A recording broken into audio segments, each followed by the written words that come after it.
Welcome to the CrossFit Garage podcast. Our goal, or my goal, is to help you build a firm foundation in fitness, food, and finances. So my name is Andy McCann. I am the owner of CrossFit Garage. I've been the owner with a couple other guys and then myself, and we started back in 2008. So today I'm going to go over coaching. So it's the coaching promise that we want to give you, the coaching excellence that we want to lift ourselves up to. And if you're thinking, hey, I would actually like to get involved in coaching with you, what would it look like? So probably I think there's another episode on becoming a member. So I'm going to hit just some of those. But the biggest thing is, what can we give you and what are we aspiring to do? What is coaching and what can you hold us accountable to? And if we miss it, totally let us know, because it's always we're always growing. So the thing that I've realized recently, we had a problem a long time ago where I could not keep coaches for very long. And it was a stepping stone. We would coach, or someone would coach for a little bit and then become a policeman, fireman. They would go take a job somewhere else. They would do something. So we got into a mentoring group, and having a mentor that knows business is great because I don't really know business. I am an electrical engineer and I'm really good at problem solving, which is kind of coaching, like, hey, what's the problem? Let's solve it.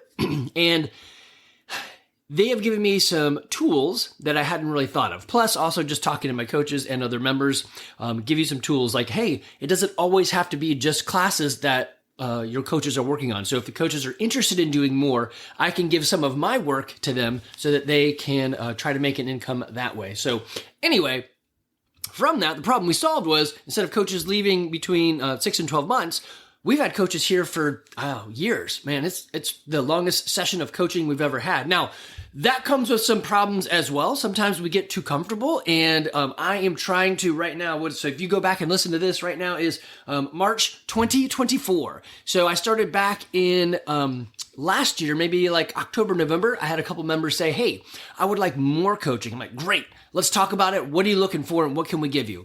So I think sometimes we get comfortable as coaches, and I need to kind of shake that up a bit, but also members, there are some definite real expectations, and then there's unrealistic expectations. We're going to kind of cover those too. What is it that we can give you, and what is it that we can't give you? Okay. So that being said, if you're watching this on YouTube, great. If you're not, then it's a podcast, and that's great as well. I like both. I'm going to have some, I guess, Explorer, or it's actually in my case, it's Brave, but I'm going to have some tabs up and I'm going to go through those. So if I forget to tell you exactly what I'm looking at, I'm sorry. You can do both podcast and YouTube. So I am going to give you this idea of coaching, what you can look for. I'm going to go through the CrossFit Level 2 in a little bit, and then I'm going to actually create a whole nother podcast that's just on the Level 2 and the Level 1 and what you can get out of it. And so right now, it's about coaching, what we want to deliver to you, and then what you can expect from us. And those things are going to change over time. So when you start, everything we say is golden, and because you don't know what you're doing, that's great. And then as you stay for a while, the coaching tips are going to get different and probably further and farther between, because we're narrowing down on the skill sets you've got. So I shouldn't be coaching you, or I shouldn't be cueing you and correcting you 37 times on a deadlift if you've been here for 3 years. That's just not really what it's about. I've messed up big time. Also, my goal isn't necessarily to help you get the most top end, like clean and jerk you could ever get, because I'd be giving up a lot of different things. So as a coach, one thing I have to do is understand, well, what are your goals and what are the goals of CrossFit? If you come in and say, I would like to be really big and I don't care about my general physical preparedness or my health and fitness, I just want to be large, man, CrossFit's not for you. If you come in and say, I want my Olympic lift to go like skyrocket and I don't care about running or gymnastics, well, I mean, CrossFit's probably not for you either. If you say, I want to go to the CrossFit Games, regular CrossFit is not for you. You need to go to competitive CrossFit, which is actually pretty unhealthy for you. So that being said, at the moment, I've got a couple guys, and it's kind of interesting that it's just guys that kind of look like me. So they're some dudes that have been around for a long time that have asked for more coaching, and this is great. So it got me looking at the dents in my car, right? So when you drive a car and it gets a dent, you're like, oh, look, there's a dent. And then over time, you forget there's a dent in the car. And I just didn't see what they're saying. So it's been a great opportunity for me to just, reconnect with coaching basics and coaching advanced skill sets, right? So I'm taking the coaches through some stuff right now. You're going to see us do some evaluations. I'm actually headed out to do a couple drop-ins at other gyms that have L3s and L4s to see what the difference is and what I can learn, and then I can bring that back to us. There's actually a lady, and I'll bring this up a little bit later. Her name is Denise Thomas, and I may be trying to get her, I am trying to get her down right now to help us grow. But I just don't know what it's going to look like yet. I have this idea that I've got about 15 people that are interested in their level 1, 15 members that are interested in their level 1 and doing some amount of coaching maybe. And so I'm like, how can I wrap this together? How can I help elevate you guys while I'm bringing her in for the current group, right? So I'm not really sure how that's going to play out, but here, let's just start down this road. So if you're listening on, if you're watching on YouTube, then you can find us on podcasts. You can listen while you do chores. The podcast name is weirdly CrossFit Garage. If you are on, and it's on Spotify and Apple, it's on all the players that you can get. If you're listening to this and you think you'd like to watch some of it, it's I post everything under my own channel, which back in 2008 when I started using YouTube, I really didn't know what I was doing. So anyway, it's just titled Andy McCann. So I think when you look for me, it's at Andy McCann 42, and you can find everything I put in there. I do a lot more obviously visual appealing stuff like, hey, look at these chickens, or hey, here's me doing a recipe or whatever, or the guardian dog, right? The livestock guardian dog. Those things are more visual appealing, so that goes on YouTube. Anyway, the thing I want to kind of break it down to you, the first thing I want to say is, what do we want to deliver to you and what is coaching? So there's a lot that goes into this. You have coaching specifically on the floor. You have coaching specific members. Then you have coaching outside of class. And you may think as a member, wait, coaching outside of class. So we do a lot of things to make sure people adhere to the program and get the benefits of CrossFit. So we know after 17 years of doing this that if you show up 3 times or more, you're going to see a lot of benefit. So one thing we have right now is the coach will call you if you've missed a couple days. Hey, where are you? When are you coming in? Is that coaching? I mean, I would argue and say, yes, we are holding you accountable, and coaches do that. So coaching, mentoring, and accountability to get you in here. So we have a coach specifically, and right now it's Danny. It may change over time, but she will text out, say, hey, what's going on? Where you been? How can we help you get in? I'll also do that. So I take everyone that's been a member for less than 2 months, and I text them and call them and whatever every Tuesday. So it's going to be something like, I look at your attendance, and then I go and see if I can see some of your workouts and what you scored. And then I give you a text based on that, as well as maybe hit you with a podcast that may be relevant to your stage in the walk, right? Something else that I'm doing right now is I just realized that Wodify, if in the app, if you click on the whiteboard, then you click on a name, you can then see if you look at the whiteboard, you can see there's a star and it'll say, hey, they PR'd here doing this or whatever. Or you just see the times of the workout or the lifts and the reps. So you can see the leaderboard basically. And I just realized if you click on the individual person, you can then share that to Instagram or Facebook or them or whatever. So I'm like, all right, I'm going to start doing that. So that's me holding current members that have been here a while accountable to their success. Maybe not holding them accountable. That sounds wrong. It's celebrating their success. Is that coaching? Yes. If somebody scores a goal, you give them a high five. As a coach, you need to reward and let them know that I see it and I am impressed, right? So that is a part of coaching. That's not really covered so much in, we've got a couple guys that, Nick Lubbers works for CrossFit.com or CrossFit main site, the headquarters. And he's on affiliate support. So we can talk a lot. He brings up a lot of good points.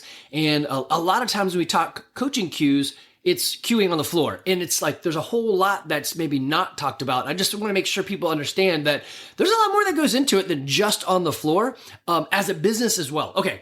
But most of the coaching does happen while we're on the floor. So let's talk about some of the things right here. I got pulled up a sample evaluation sheet that we're going to be using this coming May. Everybody's going to assess everybody, and we're going to break it down and talk to each other. But I'm going to walk through this with you because you should hold us accountable to this, and we should be rising to the occasion. I would say that in the last 5 years, our coaching ability, now everyone has their level 2, it has gone up over time. But I will say also that you guys are very used to what we do and we're very used to you. which can be a problem. If Tina is never going to open her hips all the way, I may stop coaching it, right? And not because I want to, I've tried everything I possibly can. She needs to open her hips and I just can't get her to do it. Or I have had members look at me and say, I'm like, hey, on the deadlift, bring your heels together a little bit more. Look at me and say, no. I'm like, hey, that's fine.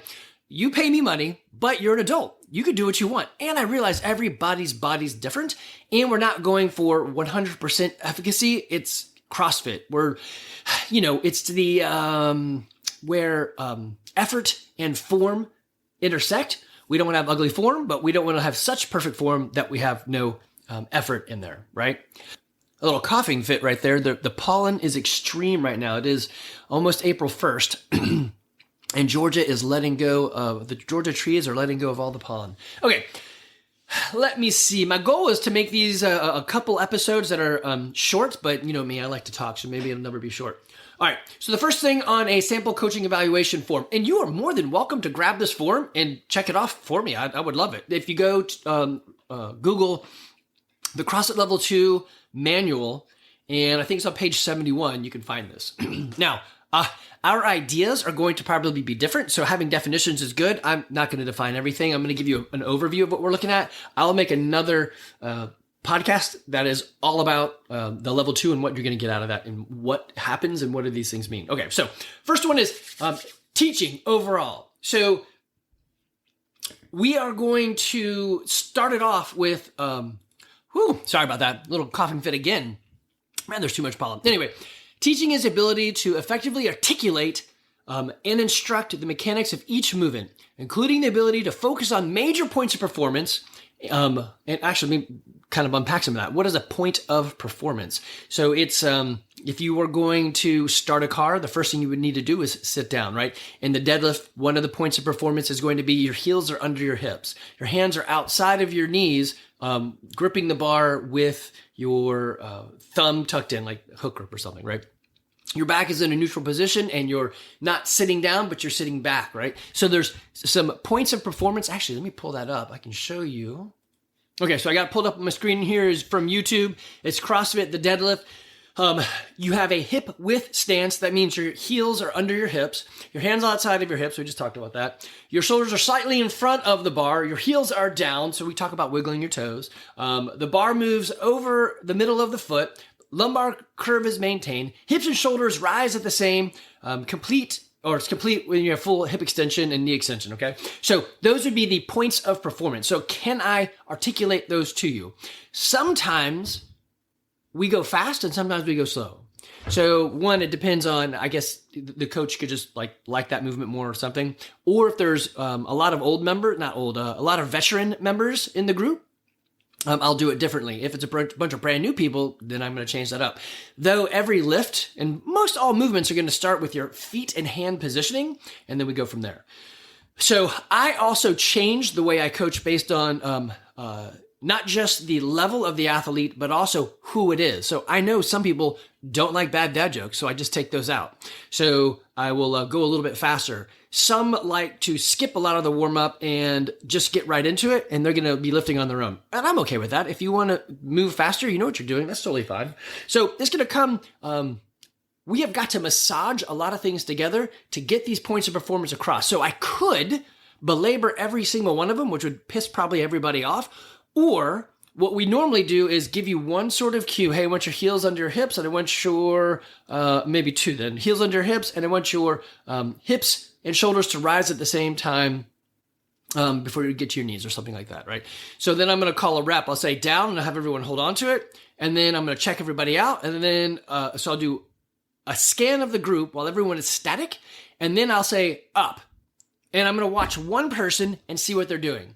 If they did what I ask, right now, a lot of times we just nod our head and we move on. What I'm trying to do is actually tell you, Timmy, I love the way you drew up through your heels. I could see them down the whole time. You never dug into your toes. Great, thank you. Down. And then I'll watch everyone in their down position. And then I'll pick somebody else and say up. And as they come up, I'm watching that one person. So if you've been in my class, you've seen me do this, especially recently. I've been practicing getting back into my basics. But again, I know not everybody likes that, and some people roll their eyes when I start doing it and they just start going on their own. Totally fine. You don't have to play that game, right? But I want to make sure that everything's done correctly, so I do back it up. Okay, that being said, let's move off the deadlift. What else can we go to? Let's see. All right, so back over in the sample coaching evaluation, did we demonstrate the movement? And was there any progressions that we needed to walk through? So let me go back up and show you what a progression would be. Okay, so points of performance are the body positioning. The progression is how you get to the movement. So many of you, I could say, hey, we're going to do push jerks. And you're like, yeah, let's do this thing. And then you wonder, why do they slow us down to go through a systematic approach to getting to the push jerk? It's just do a push jerk. Yes and no. If you're brand new, then you need to remember how to do it. And there's a lot of times, especially on the push jerk, I'm going to pick one thing. I'm going to say, hey, I want you to punch down. The timing of the punching down is probably the most important thing. So I'm going to be watching that. So I've got pulled up here on YouTube again. So the first part you would do is a jump land with the hands at the side. So you're just going to jump and then land in a jump position or a dipped position, right? So the way they say is that you dip straight down, you fully extend your hips and your legs, and then you land back down in that jumping position. All right, then you take your hands and you put them up at your shoulders or in a front rack position. You do the exact same thing, but your hands are up in the air, right? So first is just my legs and my body. Then I add my hands into the right sort of position. And then the next one is I am going to jump, fully extend, punch, and as I'm punching, I'm dropping back down into that landing position. Let me see if I can get her in this position. Turn off the sound so I don't get copywritten. Let's see, right? Yeah, right there. So she is punched down, and her hips and knees are bent, and because she pushed downward, right? So then what we do is we take a bar, put it in front of you, and say, hey, let's do the whole thing together, and you're going to punch down and the bar goes up, right? So this would be a progression. The deadlift doesn't really have a progression because you stand up, right? Other things that would have a progression would be some more complicated lifts. So you could do like a medicine ball clean or regular clean or snatch or whatever. They're going to be progressions to get you to that movement.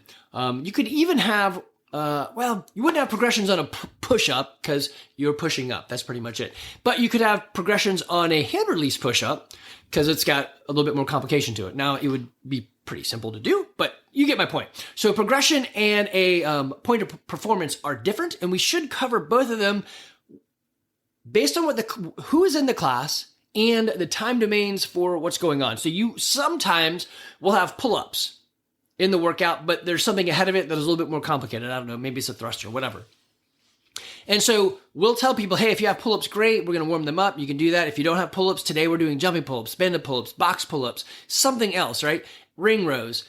So we'll give you that scalar modification because we're not actually focusing in on that option. Now, at the whiteboard, we could say, hey, if you want to practice your pull-ups, drop them down, the number of them, and then like instead of doing 15, swinging kipping pull-ups, do 3 kipping pull-ups. Does that work? So this is another opportunity to coach that isn't really hit when I've been talking to the couple of guys saying, hey, I want more coaching. Usually evolves around a lift, but there is coaching in the scale and the modification. Who is that person? What should they be doing? And what are they progressing towards? So it's a little bit muddy because not everything is done quite at the movement. There's other places to do this. But again, hold us accountable to it. Did we even tell you those things? Maybe, maybe not. All right. Then when we're out there on the floor and we're practicing something, there is seeing. So did I do some reps? Did I watch you? Did I do enough of them to actually figure it out? Did I acknowledge a good rep? So what we say is an empty rep is if somebody does something and I nod my head. Well, they have no idea I nodded. Just as bad as that is if I say good. Well, what was good? Attaboy. What am I attaboying? So I like saying specifically what you did. And you may think, Andy, you're retarded. Why are you just saying exactly what I did? That's just dumb. It's not. It's the right thing to do. I like it. And some of you, if you're like thumbs down on that, just tell me and I won't tell you, right? I've had people tell me, hey, I don't want pictures on the internet. I'm like, great, I don't take pictures of them. I'm totally fine with that. I have no ego in this. My job is to help you. And if you want to be told less, man, by all means, tell me, give me less. If you want more, by all means, tell me you want more, because I definitely want to give that to you. All right. So we use a static position to look at everybody, and then when everyone's moving, dynamic, we look at one person. All right, Then you've got correcting. So when you're in that static position, am I giving you, if there's something that I need to fix for you, well, one, did I see it? And then two, am I giving you the right cue that you can understand? It's either visual, like, hey, look at me. This is what I've been like. I've liked this one. I haven't done it a lot in the past, and I've been using it a lot now. Hey, this is what I see. I'm going to exaggerate. And then, but this is what I want. And then you go through and like, okay, I can see that. So I've been enjoying that one. That's a visual. Then you have auditory. I just tell you something like, hey, open your hips more. Let's see you do that. Open more. Okay, that's where I want them, right? Or you can use tactile, which I don't use too much because it can get kind of weird. But PVC pipe to like a target or something like that, that's good, but not like hands-on. I don't know. I'm just probably never going to do that. So that's a static. So you could say like, if I'm in the deadlift, where's my rear? That's usually an easy one. Or am I leaning forward on my toes? Everyone to stop. I'm going to say, Timmy, butt up. Tina, weight on your heels, right? And then I'm going to have you move. And if somebody goes around their knees on the deadlift, that's because they're opening their hips a little too soon. I'm going to say, hey, first, let's use our knees. And then once we pass our knees, let's then use our hips and shoulders to stand up. That way you don't go around your knees. You can go right by your knees. And then, so prioritizing the issues. This is a place that we can get caught up a lot because we definitely want to triage the main thing. Hold on, get some coffee here. And you may feel like, well, wait a minute, where's my main thing? So triage is when you like, they would, in war, they would take a marker and write D for gonna die, right? And then M for maybe, and then S for save. And the medics, as they would come by, they would look for all the S's first, and then they would hit all the M's, maybes, and then the gonna dies, they would just hit them with morphine and be like, yeah, everything's gonna be fine. And those people are gonna die. So the first thing we do is look at the crowd. Almost everything starts with, how's your back? If your back is doing something crazy, we need to fix that. Then it's usually gonna be something in the way of timing. What's your timing look like? Positioning could also be feet, hands, shoulders, right? So there's a lot of things that can go into it. But it's the first thing we need to do is figure out what is the worst, or that idea of triaging. I don't always start there. Usually I start on the right side and then walk left, or left and walk right. And that's just where I go. Unless I scan the group and I see something, then I'll head over that one first, or maybe stay there longer. So when you fix something, what it shouldn't be is, Timmy, hips up, and then I walk on. It should be, Timmy, hips up, down and up. Timmy, that's great. Your hips were up, right? So I gave you the cue. I told you what you needed to do. I had you do a rep. I saw you do it. So we're both good. Now you may fall back into your old patterns. That's okay. At least we kind of know where it's at, right? Then, let's see what else we got on here. So we got, on the sheet, the next thing is, class management. So, how's the pacing of the class? The time allotments? And am I giving everybody attention? So I am a huge believer in come 5 days a week, do the CrossFit workout of the day and not the extra. And we do program a little bit of extra in there because not everybody comes every day. So we want to make sure they have the opportunity to hit stuff. And then I stretch and roll. So I sometimes feel like I don't have as much time to coach as I want to, because I know we would put another piece in there just in case people miss it. I mean, should we do that? I don't know. I mean, my job is to help the most people I can achieve their goals. And currently we have about 100 members, and I would say maybe 50 of them come 3 times or more a week. So yes, I do focus on them, and yes, we try to get everybody in, but I don't want to leave people behind that aren't.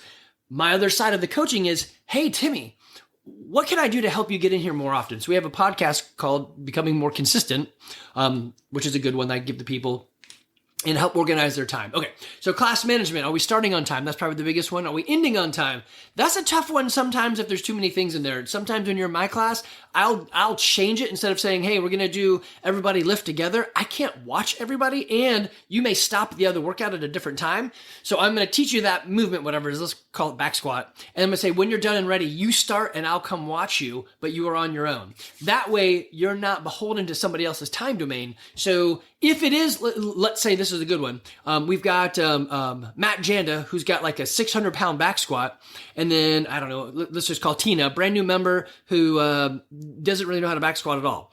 So if we're doing like a 5-minute warm-up for back squat, then, that's all Tina needed. But Matt is going to need like 10 or 15 minutes simply because he's walking back and forth to get more and more weights, right? Yes, 135 feels pretty light to him, but it's just going to physically take more time. So I like to let people go and do their own thing because it allows you to express your own needs, and I can still watch. If everyone lifts at the same time, then I can't watch everyone. So anyway, so class management, organization, layout. So you'll hear me say, hey, if we got bars out, I want you either facing the clock or facing the garage doors. That just puts everyone's bars the same way, keeps it a little bit safer, right? So layout. There's presence and attitude. This is probably something that many of you don't even notice, or maybe you do, and I'd love to hear back from you. Another coffee break. So presence and attitude. Coaches cannot bring their shit onto the floor. So if you've had a bad day, so what? You just got to suck it up, buttercup, and go. And I know that our coaches have done this. Hopefully you've never seen it because they'll tell me, hey, not a great day. Can we swap? Nobody can swap. They're like, whatever, I'll go ahead and get it in there. And I have seen them overcome their own emotional or whatever it is going on and deliver a good class. Or at least how about I've not heard complaints when I know something's going on and they still were able to coach a good class, right? So presence and attitude. One of it is you need to be engaging. You need to have rapport. You need to have empathy for those that are out there and respect. So everybody's going to deliver this part a little bit different. At 50, my empathy for those doing the movements is super high. When I started this back in 2008, I was like, whatever, just do the movement. Don't be stupid, right? And everybody did the same things, even though you couldn't do it. Now, I also respect you as an adult to pick what you want. So one of the guys, I think there was a workout where it was like 135 pound on the snatch. And he said, hey, my max is 135 pounds. I'm like, well, probably shouldn't do that then. And he had 135 loaded and tried a couple in the workout and then was like, whatever, and brought it back down. I respect that if that's what you want to do. Now, I wouldn't do that, but I mean, you guys are adults. I will give you my opinion. I was just an athlete that day. I was not the coach. But I know you can always ask me if I'm in class. I'm happy to help you.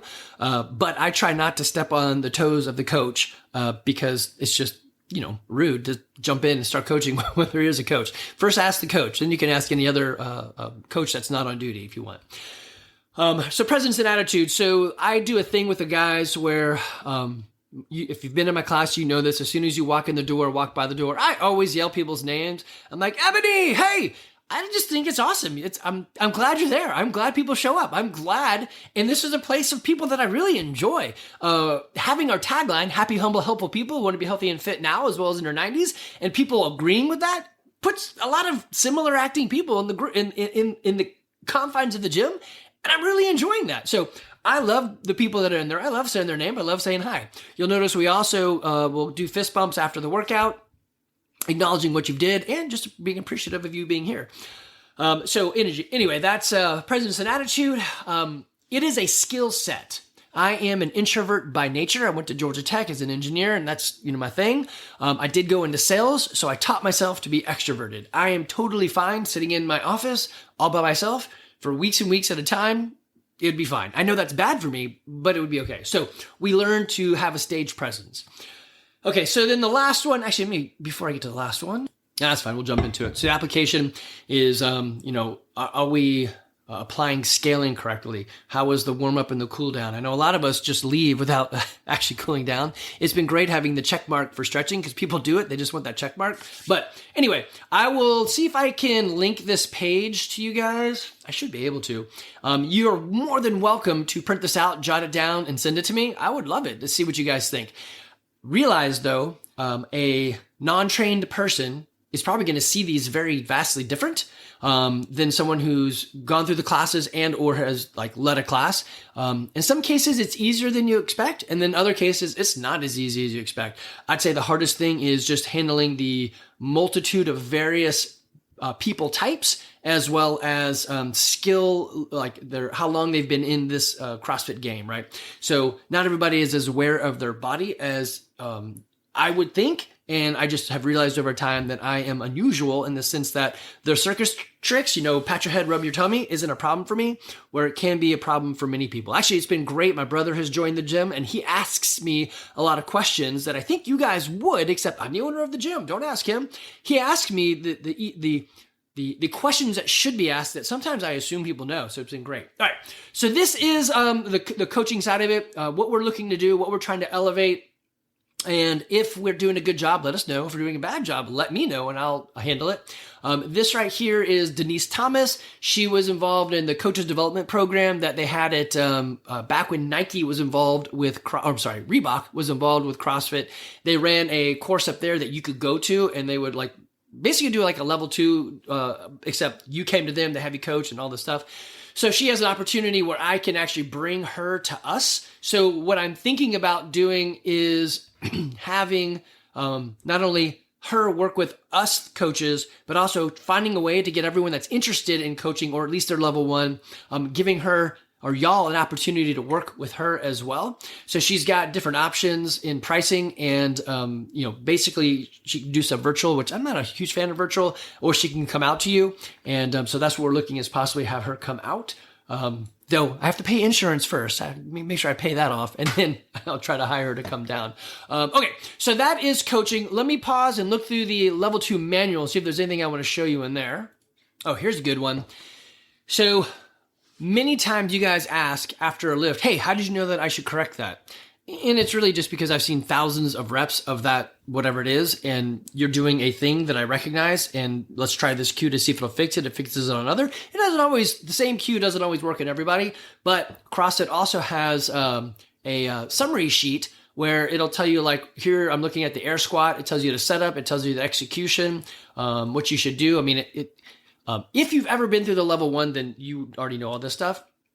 And then there's points of performance that would go through. So the seeing and then the correcting, the common faults that happen. So they've got this built out for a bunch of movements, and I use it all the time.